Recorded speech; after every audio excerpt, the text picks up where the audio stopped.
And she said, if you give me $500 right now, you can have. I said, have what? She said, have her. And she put her down in the leaves. What? No, I would never sell my child. It's your man J King, the one J King here, back with another episode. And welcome to We Just Here for the Crazy. Got another video here for you. So the title says, Good Samaritan saves baby from mom trying to sell her. So it looks like there's a good Samaritan out there trying to save a baby from a woman about to commit an evil act. She looks like she might have a substance abuse problem. Well, let's take a look and see. I have not watched this video yet, so make sure you like, subscribe, and leave a description if you can. Let's get to it. And she said, if you give me $500 right now, you can have. I said, have what? She said, have her. And she put her down in the leaves. What? No, I would never sell my child. And she said, no, I don't need help. I just don't want the bastard. My child is my life. I never ever hurt my baby.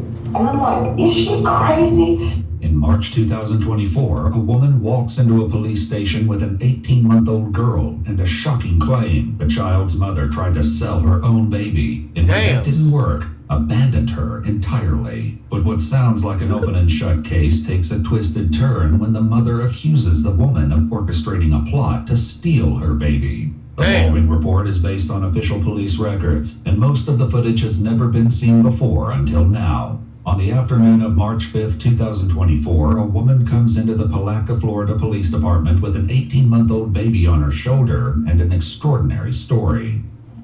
I'm gonna bring her some clothes, diapers over, but I was gonna wipe her off, but we didn't want to wipe her off in case she had to take pictures of her, because she's, okay, don't cry, sweetie. Because she don't deserve it. I'll come sit with you. I'll come sit with you. I called DCF to John, and he's gonna be calling me back.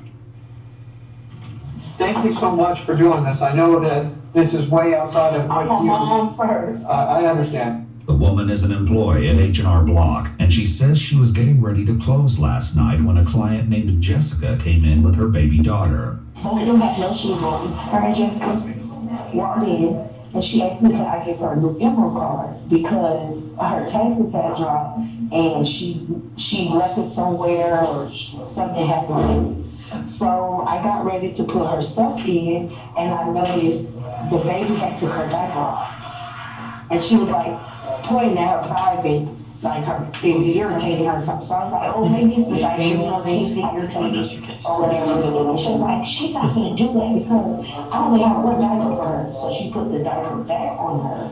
And it wouldn't, you know how the sticky side of the diaper, it wouldn't stick no more. So she like hit her.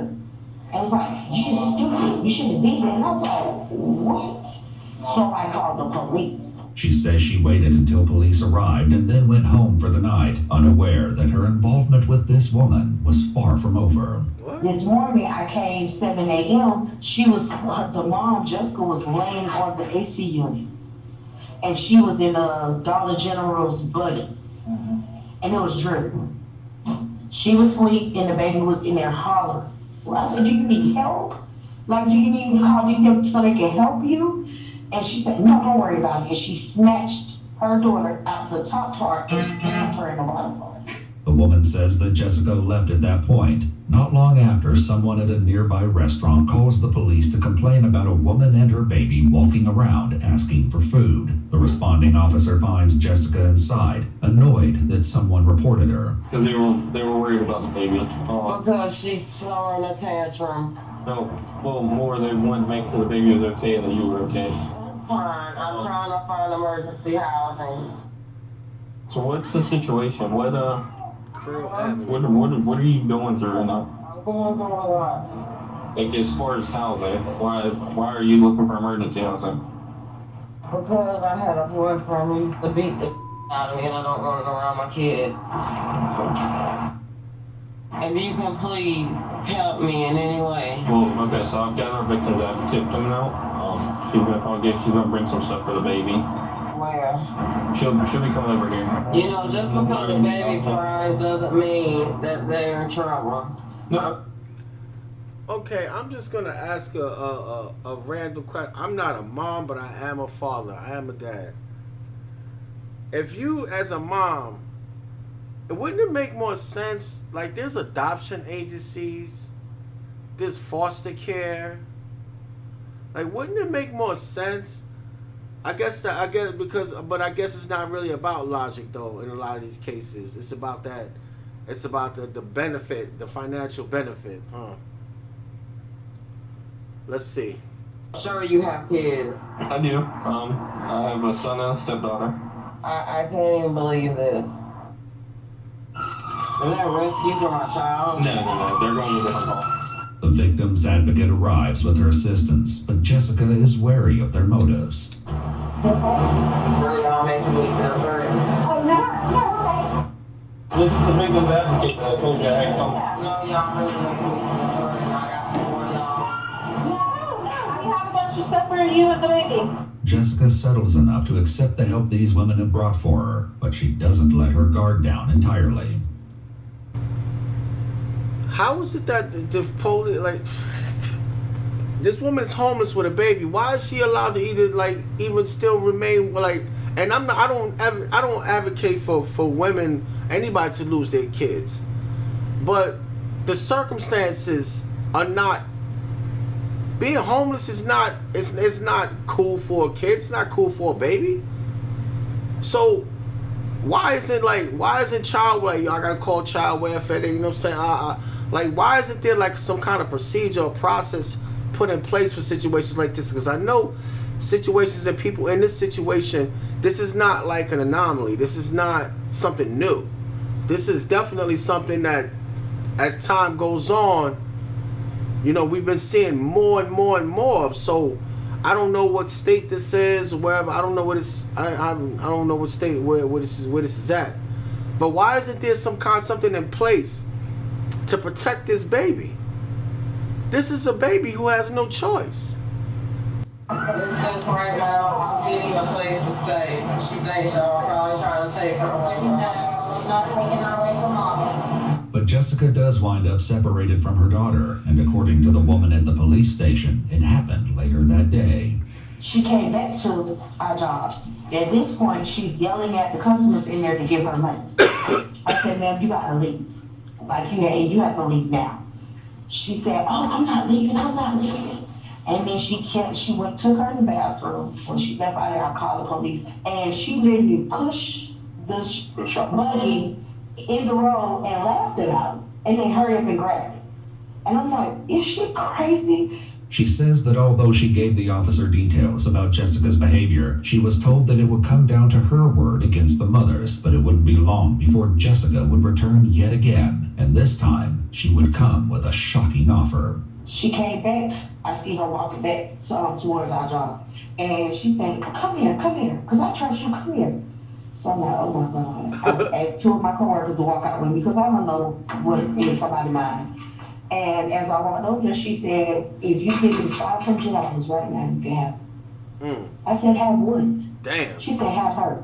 And she put her down in the leaves. And I said, damn. Are you serious? At this time, the baby got up and she was getting ready to walk in the road. And I grabbed the baby and I picked her up and I said, I'm not giving you no money. She said, well, just have her because it's just too much for me. The woman's account nearly defies belief, but when the police speak to Jessica a couple of days later, they hear a story that could turn the entire case upside down. And this now, see how she looking all cleaned up. So now she's probably gonna be able. She's gonna be able to talk better. She looks cleaned up now. So let's woo, child. Because initially when the video started, when you first seen the video, she didn't look like she was too clean or healthy. You know, she ain't like she was in her right frame of mind. So it looked like, you know, she definitely had that I'm high on something or I get high on something vibe, that energy. But now she looked like, you know, she done took a shower or two. She got some clean clothes on and got her hair straightened out. So let's see. So I went on all my taxes at 8 o'clock. While I was there, one of the members of my church filed my taxes for me. She asked me if she could keep my daughter open. So you was looking like that crazy? You were looking crazy like that while you was rolling with your church? Okay, what church was this? One night. She said she wanted to buy her some clothes. She knew I just got out of an abusive marriage, and I'm trying to get back on my feet. And this was Monday or Tuesday? No, she's only been gone for 2 days. Only 2 days. Okay. Well, today is Thursday, so Okay, I would have so- make it, what, Tuesday night? Tuesday. Tuesday night, you tell me like approximately what time? 7 o'clock? Yeah. 7 p.m.? Yeah, 7 p.m. Okay. Jessica says that although she was reluctant at first, she ultimately agreed to hand her daughter over for the night. I allowed her to take Gigi, and about an hour after that, I got a knock at the door from the police saying that I was banned from H&R Block. So I sent a text message, and I said, if you not produce my child, I'm going to call the police. What's the... So she leaves her baby with a complete stranger, and she's explaining this to the police like that's acceptable. You didn't even know this woman. This woman could have been Jeffrey Dahmer's, you know what I'm saying, like love interest or something. Like this bitch could have been anything. Little shorty did anything to your baby, and you just leave her. And you and listen how she explained. She explained this shit as if this is cool, this is okay. Worker that you go to church with, what's her name? Her name's Crystal, but she's the black girl with the pink hair.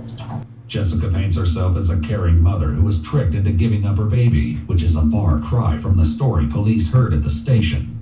I said, do you need help? Again, I'm asking you, do you need help? And she said, no, I don't need help. I just don't want the bastard. And I said, okay. And I got the baby. I was crying. I walked across the streets, and I tried to wake her up. And I put her in my car, and I told her she's going to be okay. This should not go on with the child. You don't remember having a conversation about trying to sell Giovanni? What? I'm just... No. No. No. Okay. I would never sell my child. Okay. No. I can't even believe that was even stated. My child is my life. Not only is Jessica's story completely different, More like your lifeline, because if you know you lose that baby, them benefits stop. Like, you got no hope, no chance. she tells the detectives that she knows exactly what's going on here. To be honest with you, my sister, me and her have a very bad relationship. She has wanted my child. She's told lies to my entire family. I believe she sent Crystal to do that on purpose because she laughed yesterday in my face and told me I was going to be in jail. So they said this sounds petty, but it's true. I mean, what would be the reason that they would do that? Same reason she wasn't. She's spiteful. At the police station, the woman does express an interest in keeping the child, though it doesn't seem to come from a place of malice. So would DC ever let me take her home? Probably not, but I just don't want her to have to go through no system. I'm just being honest with you. there might be a way. You might have to come out and look at your house, or you might. So we'll figure something out. But as far as Jessica's concerned, there's no reason why her daughter can't be with her. You know I don't deserve to be in jail for this. I never, ever hurt my baby. If you see right here, she hit her. It's right here. Yeah, yeah. Can you see it? Yeah. She elbowed her last night. So that was from my child. So you can see it good now. It's swollen all right here. The bruise. She got dirt all around now. I'm an RN. I can't lose my child. She's an RN, registered nurse. Stop the cab, please stop. What? A license.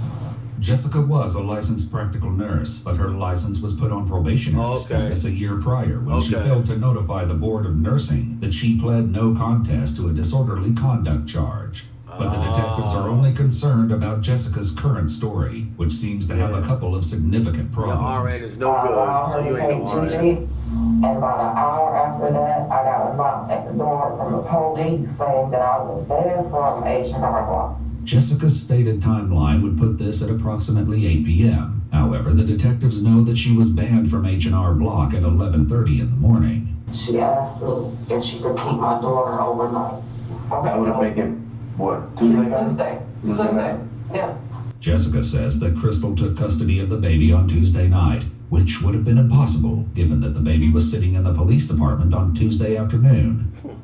And what's the worker that you go to church with? What's her name? Her name's Crystal. But there's no one at H&R Block by the name of Crystal. The woman who brought her baby to the police station is named Anita, and she says that she only knows Jessica as a client. Are y'all gonna let me go? No, man. No, there is a warrant for your arrest. I'm saying, but like, I mean, you are under arrest. In February 2025, Jessica Woods pled no contest to her charges and was convicted of 6 crimes against her child, including unlawful desertion and illegally placing a child for adoption. She was sentenced to 4 years in prison and 10 years of probation. Only victim in this damn story is that that beautiful baby. Damn. This is a failure on parenting. This is a failure of the system.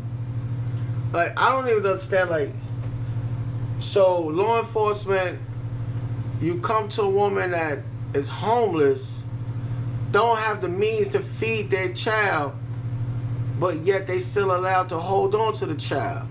I'm confused. Like, this whole system needs to be revamped. And I don't know, like, what y'all think? Like, cause I'm like, for me, like, the mom's at fault, the police was at fault, the system just was at fault, period. The whole program.